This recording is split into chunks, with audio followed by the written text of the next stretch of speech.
Welcome to the BC Search and Rescue Association's AdventureSmart Expert Webinar Series. Tonight, it's professional mountain biker and pink bike presenter, Christina Chappetta.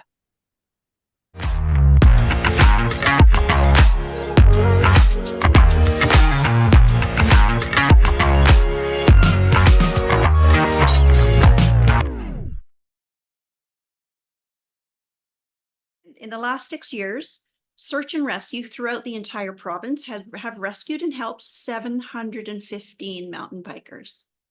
And the top reason they've needed help and called for help, and search and rescue have been there to help them 24/7, is the two top reasons mainly are losing control, which I can attest to, and crashing, I can also attest to. Those are the top two reasons. And we want to talk about risk mitigation and how do we work together in an emergency and how do we prevent all of this from happening? A lot of it happens right up here. A lot of it happens with gear. A lot of it happens in many other ways, but there's so much support in this amazing community, which I love and spend time in as well. It's really a wonderful group of people. I'm just so grateful to be a part of it in my own little, very recreational way. Let me define between Christina and I. Huge difference here. In wanting to progress in her own riding and connect with others, Christina became a certified mountain bike coach and has since began working with the biggest mountain bike website in the world, Pink Bike, as a video presenter. She's amazing on there. You've got to head over there and check her out. And brings the same energy and attention to detail to tag cycling on the coach's bike.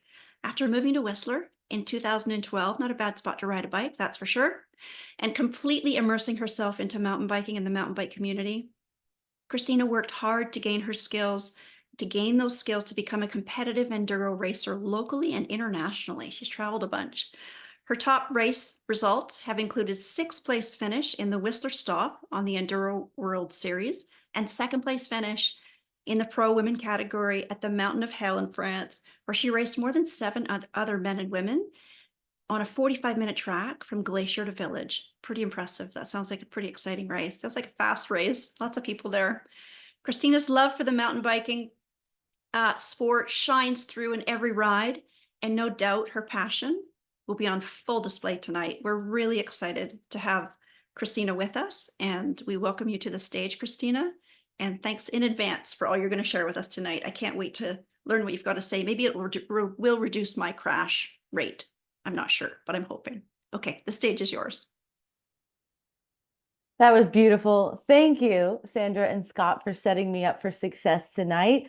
That was a lovely, lovely biography there. I feel honored to be here and be part of this event, and just for so many reasons. A little fun fact about me is that when I lived back in Colorado around 2011, I was actually part of the Summit County Search and Rescue team for just a year there.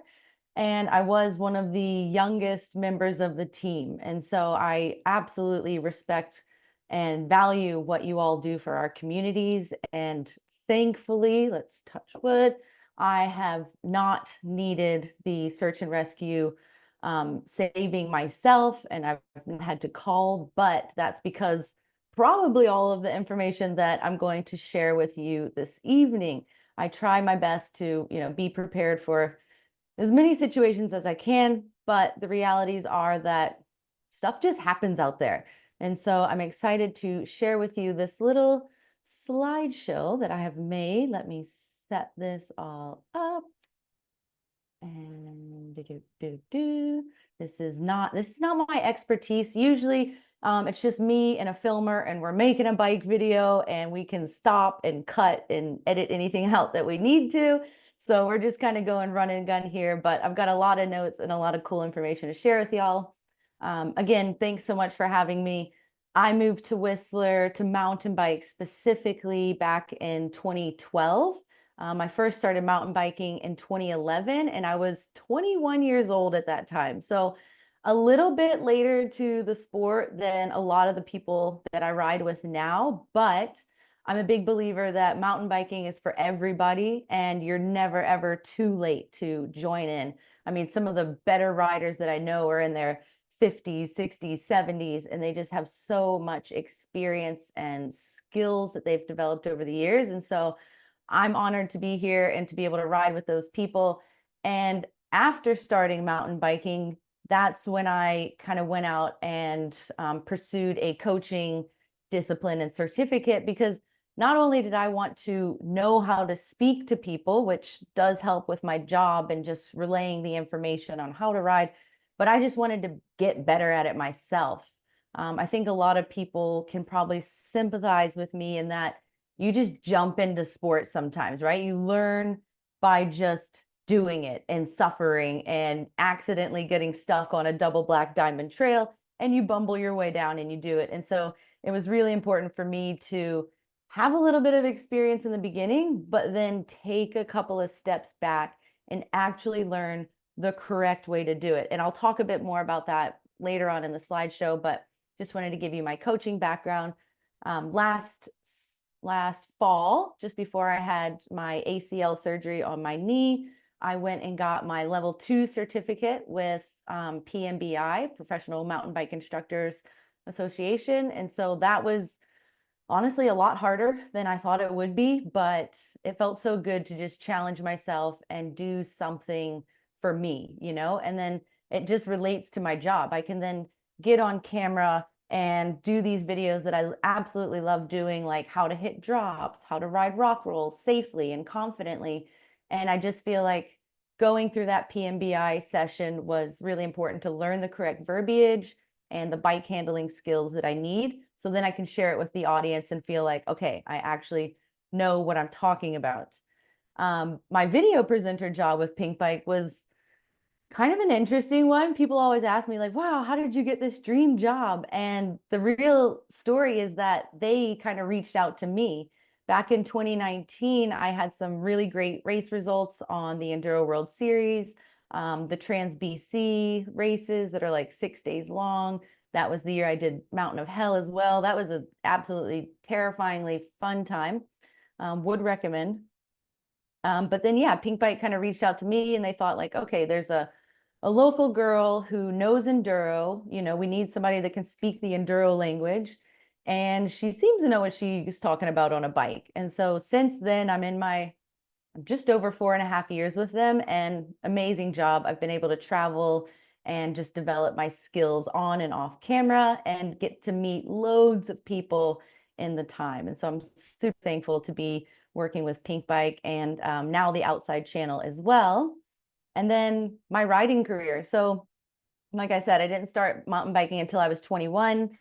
Before that, I had snowboarded. And when I lived in Colorado, it seemed like every winter I had a snowboarding accident. Like I was pretty gung-ho on the snow sports. And so I was always battling some sort of broken bone or hurt ligament here and there. And then finally, in 2011, I was like, okay, I'm healthy. I don't have to nurse any injuries this summer. I keep seeing these people do this mountain bike thing. I'm going to do it.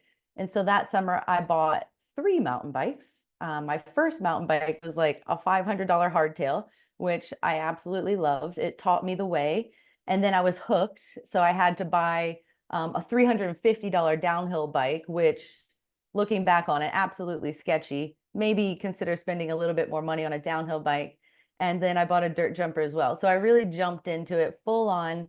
And that kind of led me to Whistler. I mean, I think my friends at the time made a huge mistake in showing me all of these amazing mountain bike videos because they always had segments in British Columbia. And so I was like, oh, I mean, Colorado's cool and all, but I need to go see what this BC loam is all about. And I haven't looked back since. So mountain biking has brought me from Colorado to British Columbia. But I actually grew up in Louisiana, which is another fun fact. People are always like, wow, how did you begin mountain biking in Louisiana? And the truth is I didn't. Like, there's no mountains in Louisiana. There are now mountain bike trails, but at the time when I grew up, that was definitely not what I was into. So we'll go into my first slide here. I would love to acknowledge that the land I live and play on is the unceded territory of the Squamish Nation and the Lillooet Nation. Super happy to live here. And the more that I live here, the more I learn about the culture. And I think that's, you know, it's really, really important for us in the sports that we do, the places that we hike, to just know what the land stands for, whose land it is, and just respect it. Like whether I'm hiking in my backyard on my mountain bike trails with my dog, or this weekend for BC Day Long Weekend, I'm planning on heading up to the Chilcotin Mountains.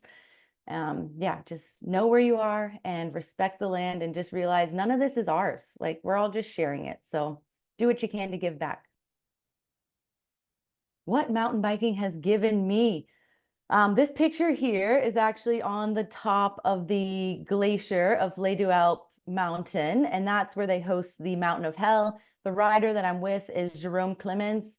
He's one of the most famous French mountain bikers of all time ever. And so this was a huge moment for me. I got the opportunity to go to France. I believe that was it was either 2018 or 2019.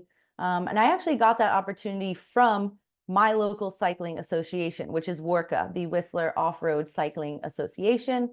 They had what was like a bit of a family swap. I'm not sure the correct word for it, I forget.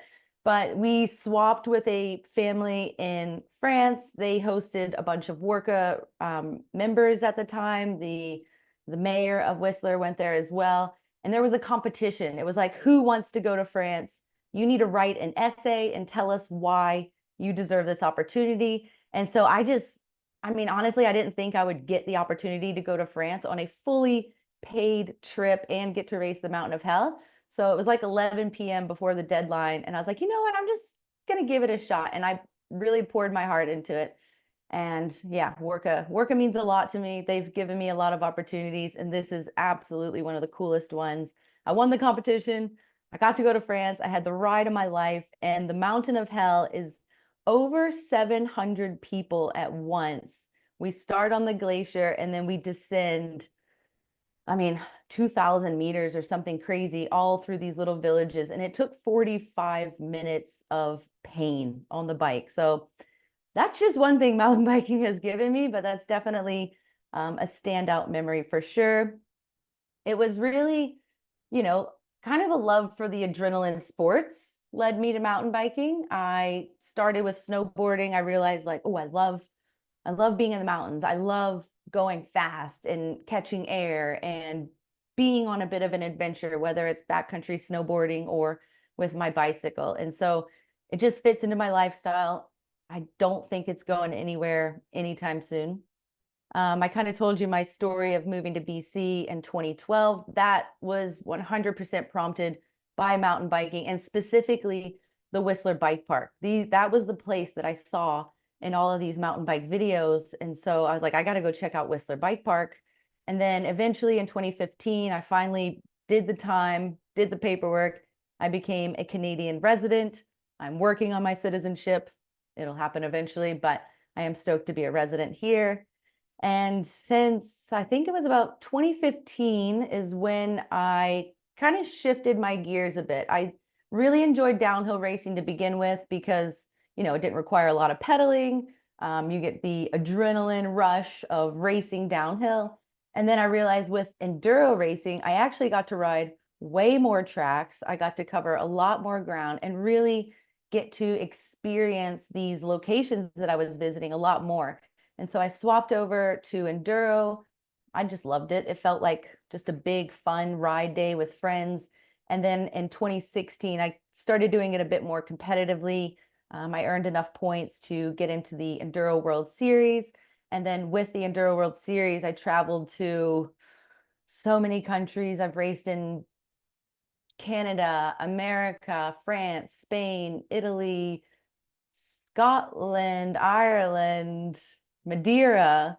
And so, yeah, definitely all these places, like mountain biking has enabled me to go there. And so I'm very, very appreciative for it. Now, let's see, know what is possible mentally and physically. So that for me, like mountain biking it pushes you, if you really don't know how strong you are until you reach the limit of what is possible. Even for me, before I ever did my first enduro, I looked at the stats on the paper and I was like, there's no way that I could do this. But you know what? I'm going to sign up and I'm just going to make it as far as I can. And then with each race, you learn more about yourself. You learn where your strengths and weaknesses are. And whether that's like mentally or physically, you can push beyond the boundaries. And I think it's helped me a lot just in everyday life to realize like, oh, whatever I'm going through, it's not actually that hard. Like I've had it harder. Or if I'm out on my bike ride, the saying is like a bad day biking is always better than a good day in the office. And I really live by that. And so I definitely like to use my mountain biking to get me out there, but also push myself. And sometimes, especially with Mountain of Hell and some of these big 6-day trans enduro races, you really figure out what you're made of and what you can push through if you want to. And I think that's a big part. Like you kind of got to want it if you're going to push through and go on some of these struggle fests. I continue to build strength and endurance, even though I've been mountain biking for 12, 13 years now. It's like every year I feel a little bit stronger. I feel like my physique has, gotten better over the time just with building endurance. But also I think that's a lot of just knowing what you're capable of. I might not go out and ride my bike 6 hours every time I go for a bike ride, but because I have done it, I know that I can do it again. And so it helps me to push myself beyond what I thought was possible and just dealing with injuries. That's a big part of the sport. It's not if you crash, it's when you crash, and just being able to deal with those and stay in a positive, healthy state of mind. That's definitely, it's done a lot for me for sure. And I said it earlier, but mountain biking is for everyone. And I just love where I live because, just last week we had the Crankworks stop here in Whistler, and I got to watch some of the adaptive bike racers out on the mountain. And that just made my heart melt. It's like some of these people, maybe they've mountain biked in the past, maybe they haven't ever, but once you get on wheels, whether you're a kiddo just cruising around the neighborhood, there's something to be said about the freedom that comes with biking. And when you're mountain biking, you see a peak up there and you're like, you know what? I think I could probably get there. And so I love mountain biking. It's for everyone. I love all my friends that I get to bike with, whether they're, 15 years old or 55 years old. We always have a good time.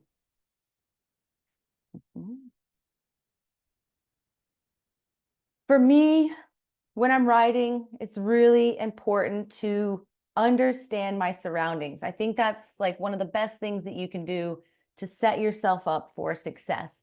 There's no doubt that mountain biking can be dangerous, so I try not to let my guard down. I find like when you're unfocused, when you're just riding and thinking about something off the trail, or you're like, oh, what am I going to have for dinner tonight? That's usually when the big crashes happen. Or, they might be small crashes, but still they're quite annoying. So one thing that I literally tell myself quite often when I'm riding, especially if I find my mind wandering, is that when I'm riding, I think about riding. Like I think about being in the correct body position. I think about focusing on the trail, knowing what's coming up, being ready for that. Because when you're riding and you're thinking about riding, you're going to have a lot better time than just shutting the brain off and going for a rip. It's kind of, a little bit conflicting because I know a lot of people, and I'm also one of them, that sometimes when you have a bad day, you just want to turn your brain off and go for a ride. But you can still do that, but you need to do it in a safe way, because as soon as you get distracted and you haven't, preloaded for the jump in just the right way, and you get bucked a little bit, it's really nobody's fault but your own at that point. So when riding, I really think about the riding and just know where I am. Obviously, know the conditions, have a plan. I'm going to get a little bit more into trip and ride planning later, but just another thing, like when you're riding, know the conditions. Like right now, it's really, really hot in Whistler. It's incredibly dry. That's not going to change in the next day, probably, unless it rains. So know the conditions. It's dry out there. It's gravelly. What do I need? Do I need water? Like build your plan around that. Perhaps maybe you ride in the morning, maybe you ride in the evening. These are things that you can do to set yourself up for success so that you're not heading out when the conditions are bad and, oh, a thunderstorm's rolling in. Should I head out for a ride right now? Maybe not. Maybe just push that ride off for a little bit. Whether you're going for a big ride that lasts all day or multiple days, or you're having a short ride, just know the conditions out there, have a plan for what's to come, whether that's weather related or to do with the conditions of the ground. And with that said, you can set your bike up for success as well. Something that sounds a little bit cheesy, but I love one-liners. Know your limit and ride within it. Like, there are times when it's a good chance to push your boundaries a little bit. Maybe try to hit a jump that you've never hit before, but you've done it in a calculated way.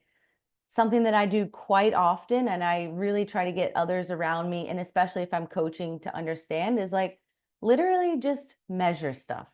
There's so many times when I'm like, wow, like this is a really big jump.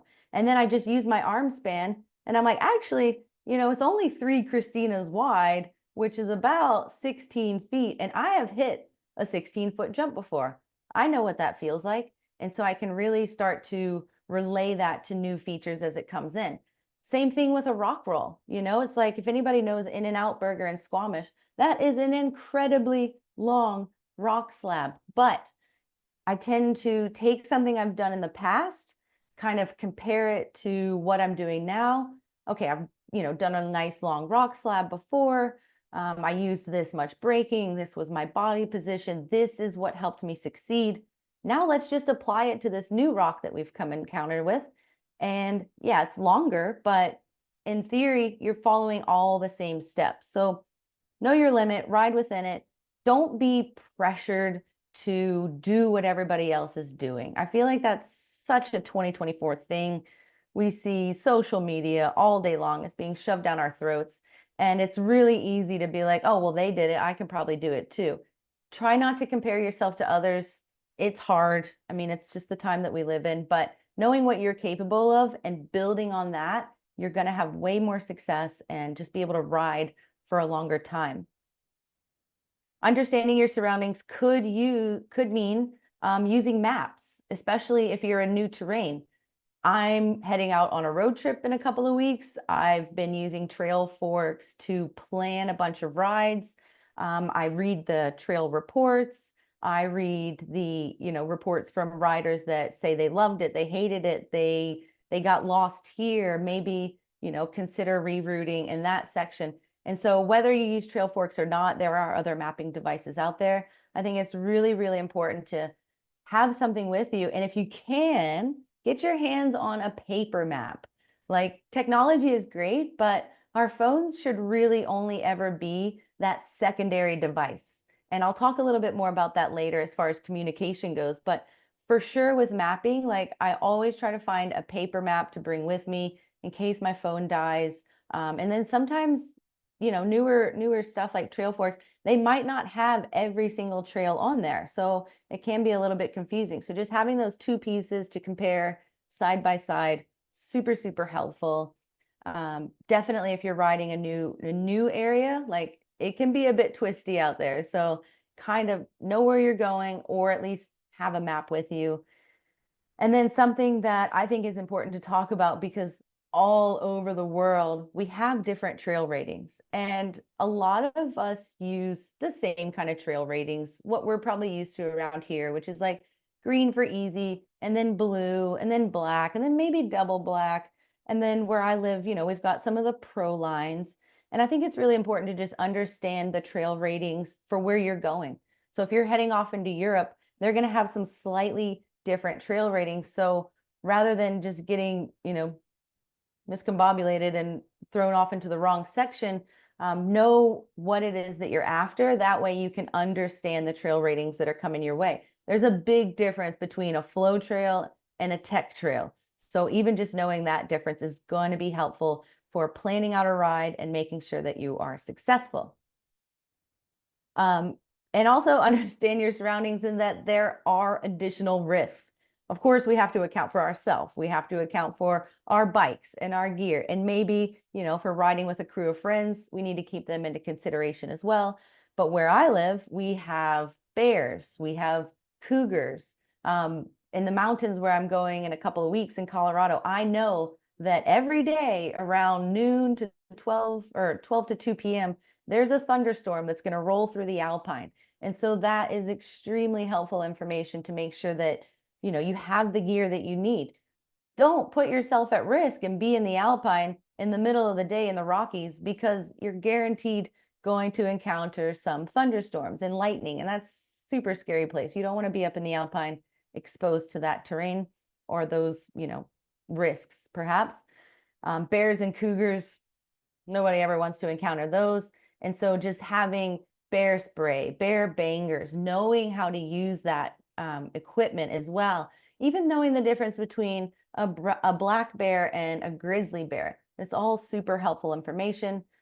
Like I said, I'm going to the Chilcotins this coming weekend. That is a big spot for grizzly bears for sure. Multiple people in my group will have it all. We'll have the bear spray, we'll have the bangers, and any other sort of artillery we can have in our cavalry, perhaps. Just know where you're going, understand the surroundings so that you can be set up for success. Moving on, let's talk ride and trip planning. So on the side of my screen here, you've got a little Trail Forks route plan. I actually created that. This is a ride I would like to do one day. I haven't done it yet, on the Sunshine Coast bike packing. And so you can go into these apps and create a route. And I love to do this, especially when I'm on a road trip or something, because then I don't have to think so much. I don't have to pull my phone out at every single intersection and be like, where am I? Do I need to go left? Do I need to go right? So you can create routes like this. You could go onto someone else's profile and be like, oh, I like the route that they did. Or perhaps, you know, the BC bike race came through your neighborhood. That looked like a fun day out. You can usually go in and download that route and then put it on your Garmin or whatever other device. And then you've got it there with you. It's a lot less thinking. And honestly, it's kind of one of the reasons that I love doing these big trans races. I've done Trans Sierra Norte down in Mexico, Trans BC a couple of times, Trans Cascadia down in Washington, Oregon zone. And I love doing them for a couple of reasons, but especially because I can kind of turn my brain off in a way that I don't need to navigate myself. I'm kind of following the race tape, I'm following other racers, and I'm just having a really good day out, taking the stress and the annoyance of just pulling the map out at every single corner. It's also good to, you know, I like to record a lot of my bigger rides. I don't go out and record every single ride that I do, 10K, 20K. But if it's a bigger ride, I like to know how long it takes me to do 1,000 meters of climbing. How long does it take me to ride 50 kilometers? And then you can use that information in the future to think like, okay, this is how long it takes. This is how much energy I'm going to use. This is how much food I need and water. Especially if it's a big ride and I don't have the capacity to bring a lot of water, I'll definitely bring my water filter and then use that to kind of fill up and replenish throughout the day. So less thinking on the go, and it's just kind of a nice way to have a bit of a routine, a bit of a plan, so that when you go out for these big rides, you know what's coming up. I mean, it is kind of fun to just follow your nose and have a little adventure from time to time, but if you really want success with these rides, I recommend creating a plan or a route. You can also use Trail Forks to find out the latest trail updates. So for instance, here in Whistler, we have Lord of the Squirrels, which is an amazing climb up into the Alpine. The whole route is about 1,400 meters of elevation gain. That's over like 20 to 30 kilometers or so, but that trail is closed right now because there has been grizzly bear activity in the Alpine. And so unless you are on the email list from WORCA or SORCA or PORCA or the North Shore Mountain Bike Association, you probably won't know that information. And so you'll get climbing and then you'll just get turned away by the ranger. So it's good to use Trail Forks to find out the latest trail closures. You know, if there's anything scary, like, oh, there's a big tree down at the bottom of this really steep section, you know, get on the brakes, just know that that's coming up. Also, something that's worth mentioning is just the condition of the trail. You know, there's places in the world, Moab is one that comes to mind, where when it rains there, the clay becomes extremely sticky and it tears up the trails. And so it's really, really important that if you are going on a trip, or even if you're riding your local trails, just have a little look and see what's acceptable. You know, if the local people are not riding on the rainy days, don't go out and be the one that tears up the trails and then just jets out of town. Respect the trails, and there's probably a good reason that, you know, they're not riding those trails. Maybe it's too dangerous to ride in those conditions. So knowing the trail updates is going to definitely help you plan a good ride and just be successful for that. Another cool thing with trail forks, and I'm not just here pushing trail forks, it is literally the thing that I use all the time.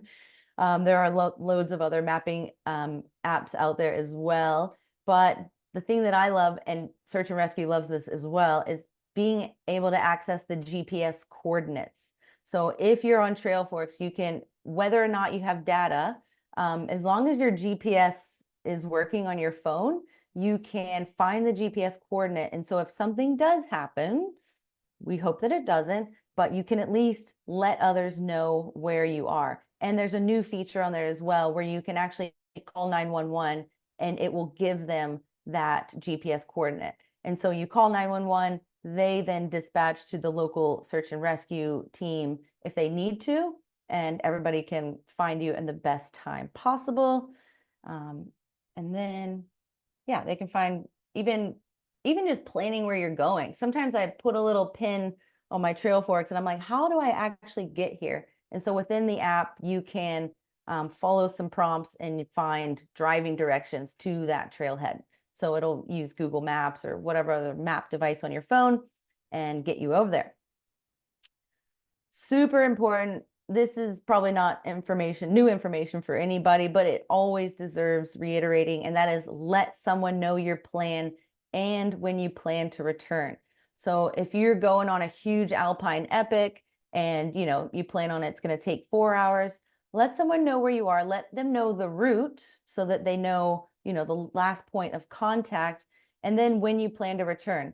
If you're an hour late, that can easily be a flat tire. Maybe you had to walk out of the bush. But if you're a couple hours late, you really, really hope that someone knows to be expecting you and they can come out and find you. My boyfriend in particular, he rides alone a lot. And so he'll tell me, okay, I'm going on this route. He'll tell me when he drops in, and then he'll tell me when he's done. And I think that's super important. It's good peace of mind for me because I don't need to wonder like, oh, he's missing. Where in the Whistler Valley could this man be? And so I know where he is, especially, this weekend. I'll say it again, going to the Chilcotins.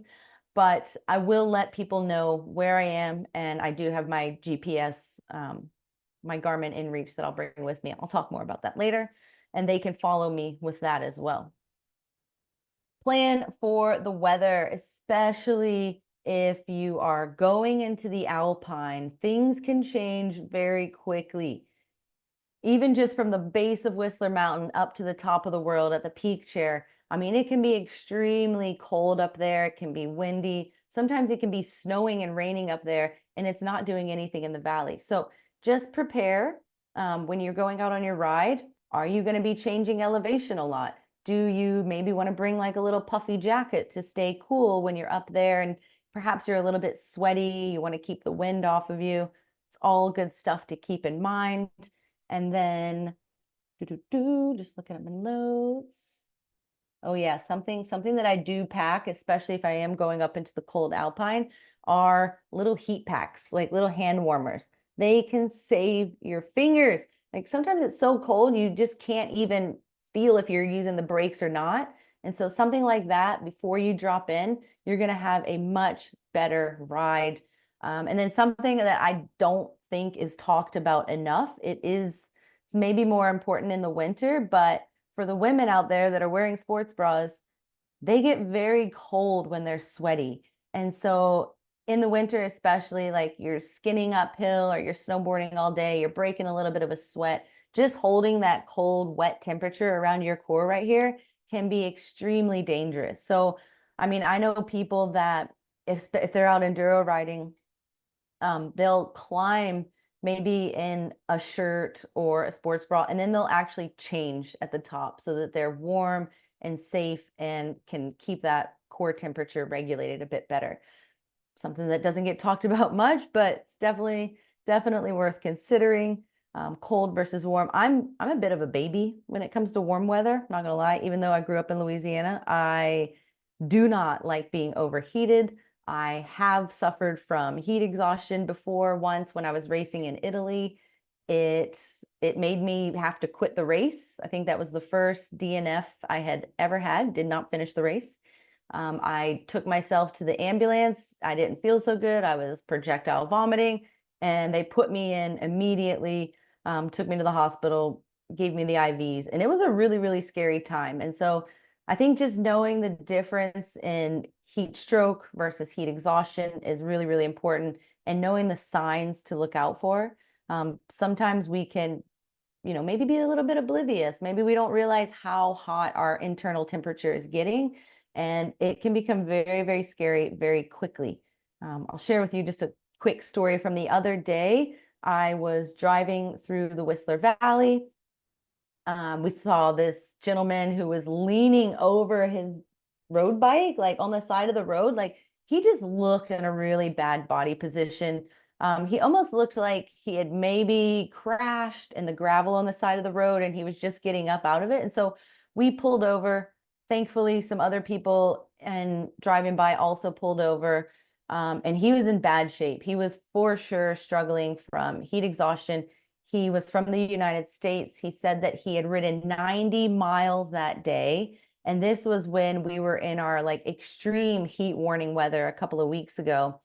And he was like, oh, I feel really sick. He looked like he was going to faint. So we got him in the truck. We took him to the medical clinic here in Whistler. He didn't actually want to go to the medical clinic. By the time he sat in the truck for like 5-10 minutes on the way there, he started to feel a little bit better. And he was like, I think I'm feeling okay. You can just take me to my hotel. And having experienced what I have, I was like, no, man, I'm sorry. Like, you're going straight to the medical clinic. Like, not on my watch am I going to let you just get out of the truck and collapse. And so we got him into the medical clinic.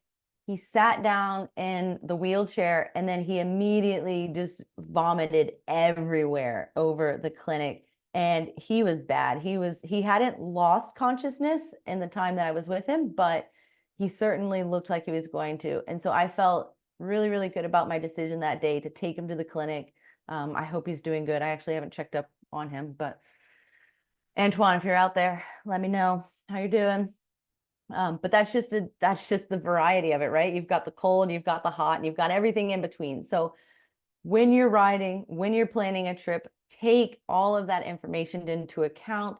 That way you can pack what you need to have and just maybe not ride in the middle of the day when it's over 30 degrees. That's probably a good pro tip there. Road trip packing. We'll move on to that. So I'm going on a road trip soon. It's a little bit different than what I would use to maybe just go on a weekend ride here at home. And so I made a little bit of list here. When I'm going on a road trip and I've got, my vehicle there, I can fit a little bit more stuff than my usual ride. I'm going to make sure to pack spares. Pack anything that you need specifically for your bike or for your health, that you won't be able to find easily on the road. Maybe you need medicine. Maybe you have allergies and you need an EpiPen. Stuff that's specific to your bicycle, like your derailleur hanger, your shock bolts. You would not believe the opportune moments that a shock bolt loves to break on you right when you're in the middle of nowhere and you have access to nothing to fix it. And in that case, I mean, your bike trip is basically over. So definitely good things to think of. Anything that's specific to your bike that you won't be able to just easily buy in a bike shop. Perhaps that's a spare tire. I always keep a couple spare tires around. It's cheaper for me just to bring a half-used tire than it is to go out and buy a brand new tire on the spot. A brake bleed kit as well. It used to just be like SRAM or Shimano brakes, but now there are so many varieties of brakes. And so it's worth having, your own bleed kit. You can bring it, even if you don't know how to use it, chances are you could take it to the bike shop and then they can help you out there. They might not have all the equipment to fix your kit, but if you bring the tools, they're more than likely happy to help. I've never encountered a bike shop that wasn't willing to help another biker out. And I think that's another cool thing about mountain biking is we just all want each other to succeed and have a good time. Other tools that you know how to use, I guess that's a good pro tip there. If you don't know how to use the tool, maybe spend a little bit of time getting used to it, figuring out how to tighten your bottom bracket, tighten your cassette, those little things that can become loose over time. Spend a little bit of time with your bike. There's loads of videos on Pink Bike on how to do all this stuff, so check those out. A pump, a pressure gauge, and these are just little things that come to mind. I actually have a huge list in my phone that I always go back to. And every trip that I'm like, oh, I forgot that thing, boom, it goes on the list. And then next time I know that I need to bring it with me. The final little tip here on this slide is when you're riding and trip planning, also assess the group that you're riding with. You know, there's always going to be a variety of skills, whether that's, you know, technical skills on the bike or mechanical skills perhaps, or maybe somebody in the group is just really, really good at orienteering. That's fabulous because together you're going to create the best team that you can have. And the same goes with, you know, I do a lot of backcountry snowboarding in the winter. I don't want to go out and backcountry snowboard with people that don't have their avalanche, you know, AST level 1 at minimum. If they're just learning how to use their beacon, that's a pretty big red flag for someone that, you know, get a little bit more practice under your belt, but probably not going to invite you on this trip. Know where their strengths and weaknesses are so that you can plan for the worst. And then surround yourself with like-minded people that you don't need to coerce into riding a certain feature or pushing the boundaries. You know, there's nothing worse. Maybe there's a few things worse, but it's really terrible when you have to push someone down a trail and you're like, oh, maybe this one's like a little bit over their head, the skills, maybe they weren't ready for it. And so if you want to ride with that person, that's great, but adapt your plan so that everybody can be successful together. Because when you spend a lot of time walking your bike on a trail, you're not going to be having a great time. Like the ratio should be more riding than hiking, in my opinion. And if you're riding with someone who's, you know, not as skilled as you are on the bike, maybe just adapt that for the next time or give them a real gauge of what is coming up to see if they're into it. Maybe they're not into it. I like to also spread the load out when it comes to riding with gear on big backcountry days, 6 to 10 hour rides. Not everybody in the group needs to carry a pump. Like pumps, you know, they weigh a couple of grams. Not everybody in the group needs to bring a multi-tool. So long as you're all riding together, you can really spread the load out. Maybe you've got someone that's really good at first aid. Maybe there's someone who's really handy with bike mechanical stuff. And together you can just really make sure that you're dialed and all the bases are covered. I think that this can be quite overlooked when you're going on a trip with people because, you know, you just want everybody to be there. You want to have a good, fun time. But it's definitely worth having a little meeting plan with your friends, even if you're just going away camping for the weekend and say, hey, you know, who's got what tools? Who wants to carry the tent for camping? Who wants to bring the water filter? Maybe you bring lunch and I bring breakfast. Like these are all things that are totally 100% acceptable. And like, really, you should consider talking with your group of friends, basically, at the end of the day. Don't feel bad. These are all important questions to ask. And you're going to have a better time if everybody knows what's coming up. Moving on, what to pack and wear. So this picture here in the corner, this is my boyfriend and I think it was a year or 2 years ago. We went on a 3-day trip in the Chilcotins. So we did 3 days of riding, 2 days of staying at these amazing cabins. Would definitely recommend. And we've got loads of stuff on our bikes. You can see he's got his bike pads on the front. We're carrying packs. I've got my tent. Everything's there. So that was one of my favorite trips of all time ever. I've kind of broken it down into big ride, small ride, and then the bike park, because I ride a lot of bike park. So big ride. A big ride to me, it could be just a big day out, like Lord of the Squirrels, somewhere that I'm not super close to a road. If I need help or something, I'm basically going to have to call in search and rescue. I'm not going to be able to just call a friend to come pick me up with a flat tire. So that to me is a big ride. Could be one big day. The other week I went to a heli drop here in Whistler with Alpix Heli. And that was huge. Like we dropped all the way from the top of Ipsu Mountain and down into the valley, and we had to be self-sustained. There's no road that goes up there. If anything were to happen, it would 100% be a heli evacuation system. So big ride for me, stuff that I keep with or on me or in the group. 100% first aid, like some version of a first aid kit. And to me, that could be important medicines, EpiPens, equipment that I know how to use. If you've never used a tourniquet before, it's not going to be super helpful in a situation where you need a tourniquet because you don't know how to use it. If you've never had to sew someone up with stitches, then maybe not the best equipment to bring. So whatever you are bringing in there, know how to use it. And if anything, you can at least buy some time until more help can arrive. A water filter, that's one of my favorite things that I have because I just hate carrying water on my backpack. It's just a lot of dead weight back there. So I bring a water filter usually. And then that comes into the planning for the trip also. What good is a water filter if you're never going to pass a creek? So know where you're going, know what to bring with you. Extra layers, super, super important. I mean, we never go out riding expecting to be injured or come across an injured person, right? But it could always happen. And I can tell you from experience, once you start going into shock, whether that's from, a bee sting or a broken bone, the body can start to shut down very, very quickly. And so it's so important to just have a couple extra layers with you. Maybe it's a rain jacket that can protect you from the rain, but also the wind.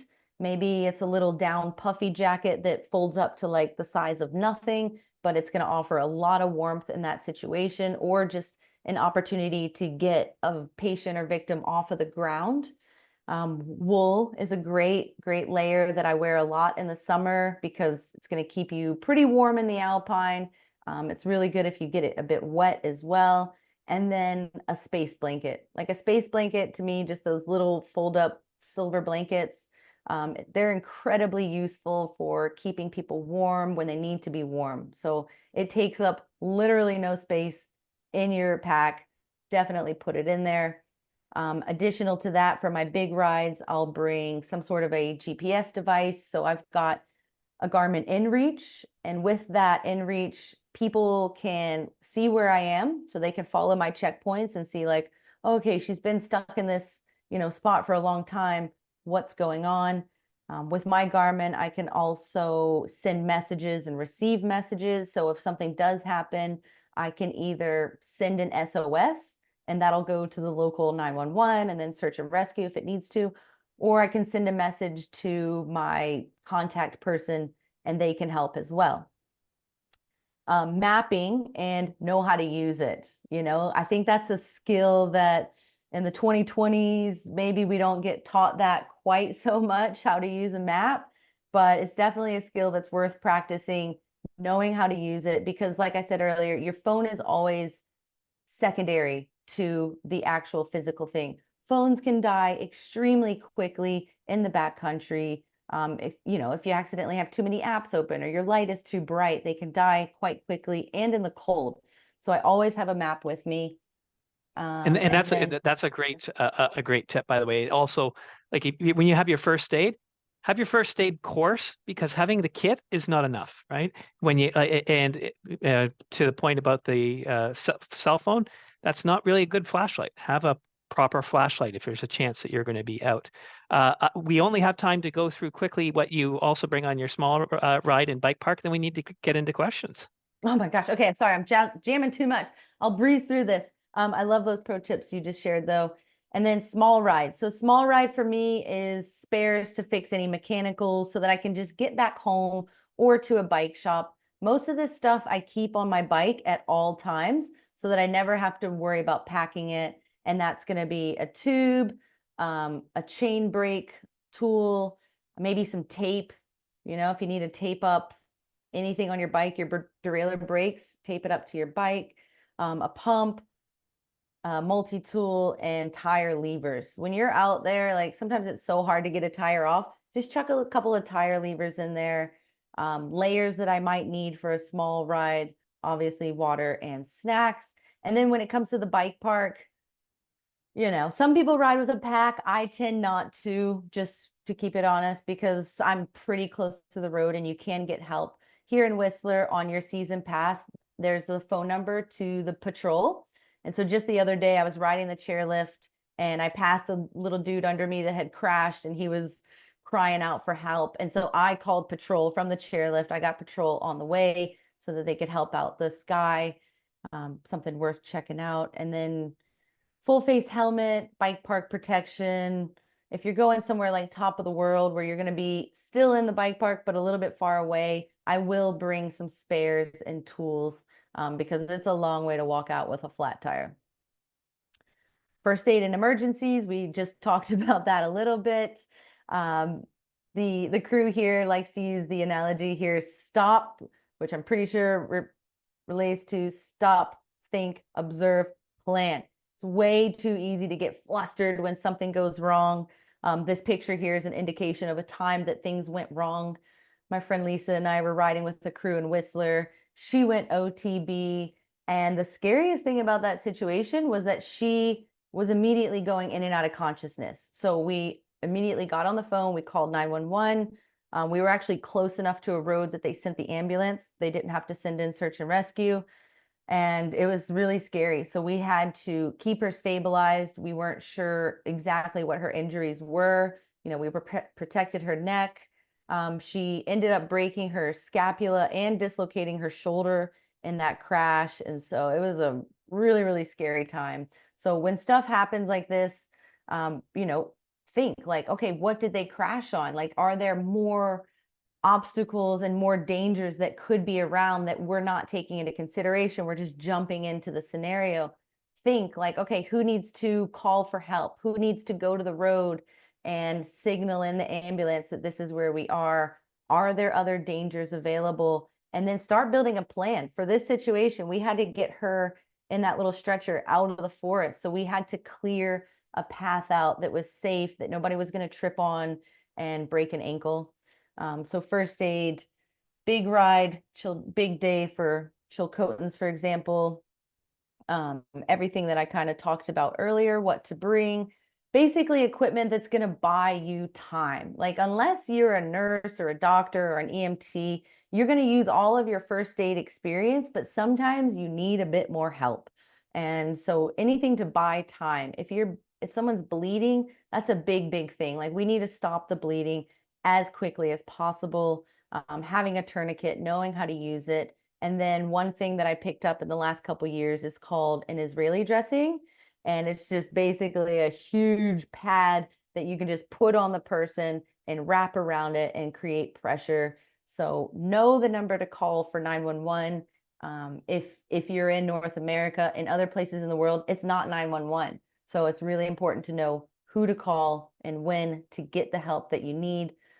For a small ride, a couple years ago, my buddy did Pemberton. He was like a third of the way down the trail, and so we had to get him out. So I do tend to bring less with me on these rides, but because I have taken first aid courses, you know, I can whip up a sling if I need to. I can whip up a splint with some sticks and some tape that I keep on my bike. You just kind of have to be a little bit savvy, and you'll get more used to doing that when you take some of these first aid courses and you get more information coming in. And just when you hear crazy stories like the ones I'm sharing.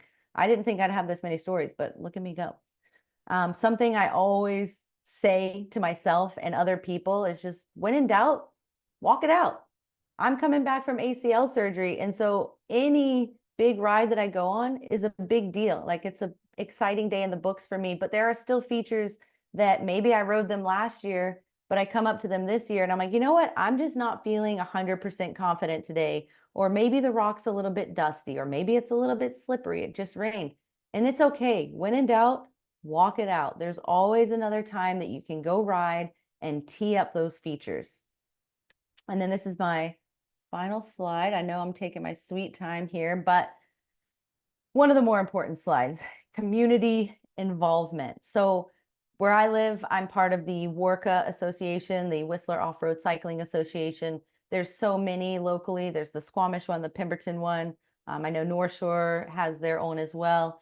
And I hope that more people in the world can start creating these cycling associations, because then we don't run into the risk of having too many rogue trails or getting trails shut down because they're on, you know, private land or just provincial land where they shouldn't be. And so for me, a big day or a big part of being part of the community is joining in on the trail dig days. I get to have a say of how this new trail is going to ride, what sort of features are going to be in it. It's an amazing, amazing way to meet people. It's so easy to get just stuck up in our, you know, riding cliques, but it's a great way to meet people in the community, older people, younger people. It's a great way to give back and just say, you know, have a say of what's going on. Usually you can just join online. You can see what local events are happening. You can follow them on social media. And then with that, it's a great way to learn about what is acceptable out on the trails as well, whether that's trail etiquette, riding with other riders, or just knowing like, oh, okay, so this is what they mean when they say braiding trails. This is how it can damage the local ecosystems. I talked a little bit earlier about when it's appropriate to ride and what sort of conditions, even just knowing like who has the right of way. You know, if you're riding on trails where there's hikers, bikers, maybe there are horses as well. It's really important to know that information, who has the right of way, and just get input from the other community members if you have questions. These are usually really open, really helpful areas that you can hang out, dig a little bit, give back, but also learn as you're doing it. And so also create the change that you want to see. Perhaps you don't have a local cycling association where you are, but what better time than to just create one right here, right now? Lots of stuff goes on in our communities. We're quite lucky. We've got women's nights, men's nights, kids clubs. Like, these are great opportunities that you can use the advantages of your community and just have a good time, meet some people. And then the final thing is coaching. Like, even as an adult, I'm a big, big fan and supporter of just getting some coaching, honing your skills, being able to step out of your boundaries in a little bit of a safer way. And where I live, I mean, there's some of the best coaches in the world, but just a few of them are Katrina Strand with Strand Training. She does a Hot Wheels program where she takes out a crew of ladies and they send the features. Zep Techniques is also a great one. They run the PMBI course that I took as a coach as well. And they teach coaches all around the world how to do their job. So that was a lot of information. I could keep going for days and days, but that's all I've got for here. And if you're wondering about that picture, that's my boyfriend and I building some trail and our cute dog, Barley.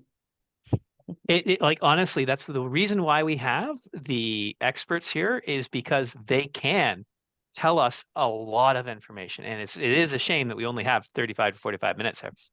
So I want to ask a couple quick questions, and then I think we're pretty much getting ready to be done. What we're going to do, Sandra, if you're okay with this, instead of asking questions of the audience and getting them to reply, why don't we take our giveaways, and we will randomly select people from the audience and get in touch with them via their registered email. And then we'll just hand it out more of a lottery today to save a little bit on time. Does that work for you? Sounds good.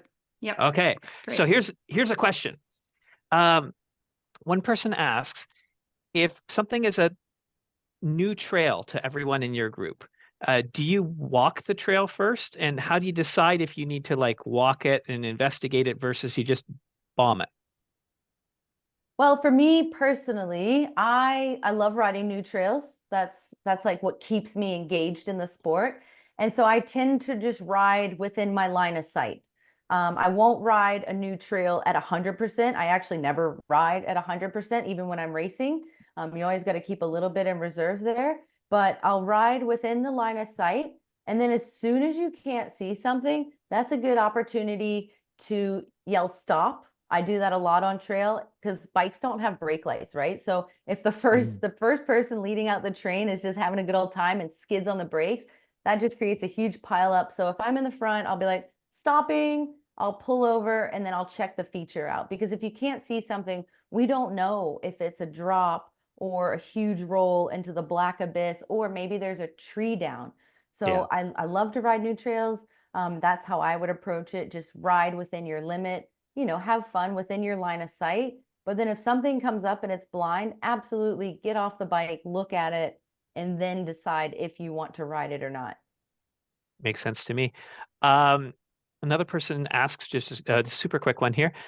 They see people like you talked about what you need to bring on a big hike or a big ride, a little ride, and then at the bike park. You generally don't bring a lot at the bike park, but for those big rides, you're bringing a lot of stuff. So where are you putting it? Is this on panniers? Is this in a backpack? Is it a fanny pack? Is there a better way to do it?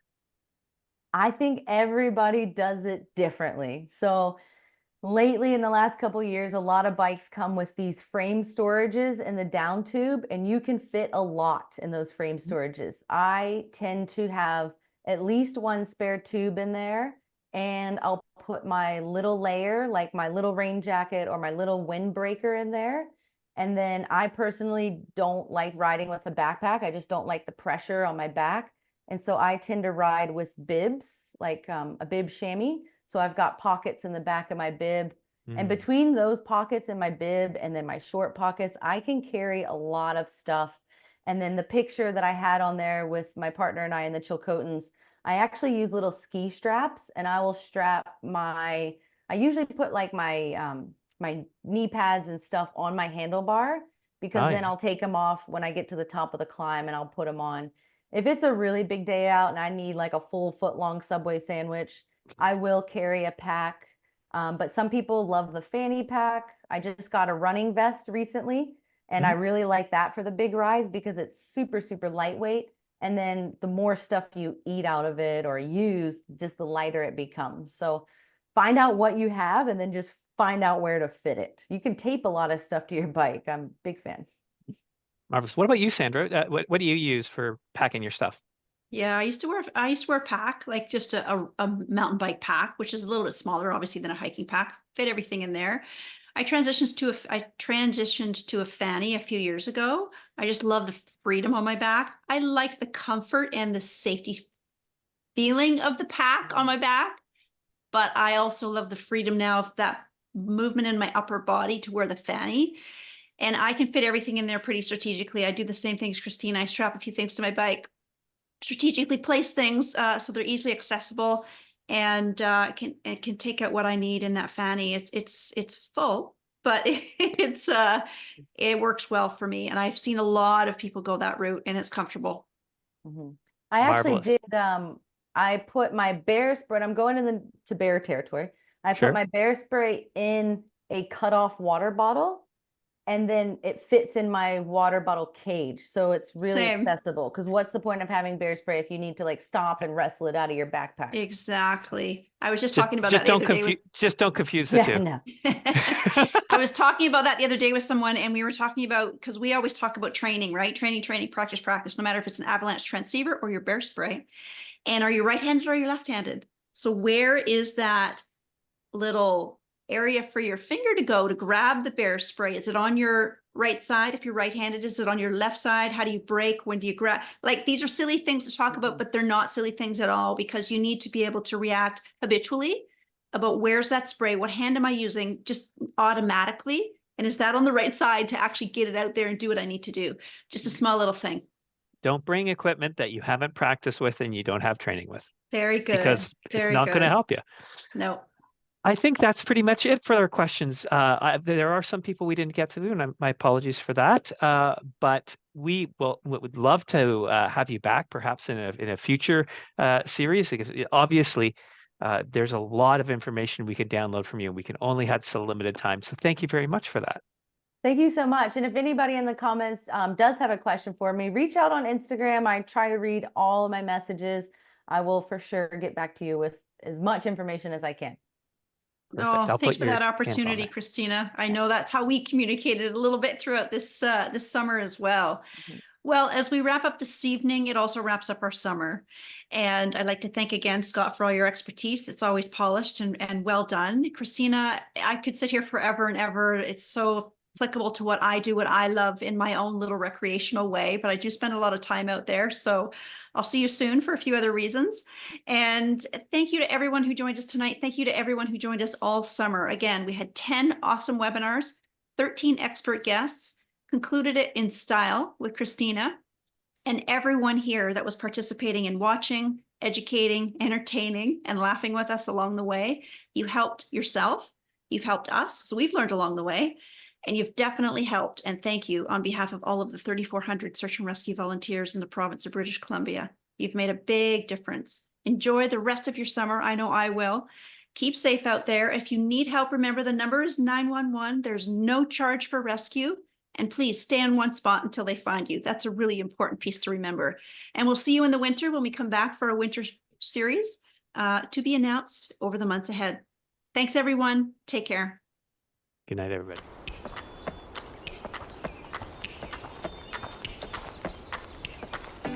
So, you want to be AdventureSmart. Mm-hmm. Good. But what is being AdventureSmart? Being AdventureSmart is really all about taking responsibility for your own safety and following the 3 T's. Got it. What are the 3 T's? What are the 3 T's? The 3 T's are the trifecta of outdoor safety: trip planning, training, and taking the essentials. The 3 T's can vary from person to person, activity to activity, and season to season. But here are some important ways to ensure you are prepared and safe on your next adventure. Trip planning. We could go on forever about this one. Trip planning is an essential step and one of the easiest ways we can stay safe on our adventures. This is something that should be done every time we head into the outdoors, whether for a few hours or multiple days. Trip planning can be broken down into 4 simple steps. Planning your travel route and navigation is about picking a trail or route based on its difficulty that's relative to your experience, ability, and the amount of time you have. Know your limits. Not all trails are created equal, so know the terrain and conditions. A 10-kilometer hike scrambling straight up a steep mountain is a lot different than a 10-kilometer stroll around a lake. Before you go anywhere, check the weather and keep checking it as things can change fast. This includes wind, precipitation, temperature, and sunset times. Finally, make sure you leave a comprehensive trip plan with a trusted contact. Keep in mind, this may not be your mom or dad or best buddy. Choose someone you can count on if you were to get into trouble. A comprehensive trip plan might be as simple as sending your trusted contact a text or email with key information about your activity, or using the AdventureSmart app, which allows you to enter a detailed trip plan. Training doesn't mean being an elite athlete or being queen of the mountain on Strava. Training is a continuous process of outdoor recreation. It's about developing the necessary skills and abilities to be safe.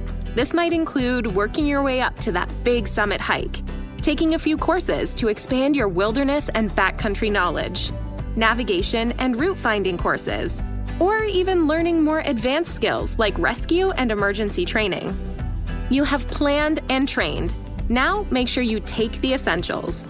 Taking the essentials means packing everything you potentially need to stay warm, safe, and dry if an emergency unexpectedly arises. What if you rolled your ankle or got hurt? What if you got lost and had to spend the night outdoors? Take the time and be prepared to look after yourself. So that's it. Those are the 3 T's. That's it. But no matter how hard you train, how well you trip plan, and how much essential gear you bring, you may still find yourself in an emergency. And that's okay. The wilderness can be unpredictable. If you find yourself in an emergency, it's important to stop, think, observe, and plan. Use that essential gear you brought to stay warm, dry, and safe, and contact 911 on your emergency communication device. Remember, search and rescue in BC is free for everyone. Remember, safety is an outcome of good trip planning, training, and taking the essentials. It's your responsibility. So let's all do our part and be adventure smart.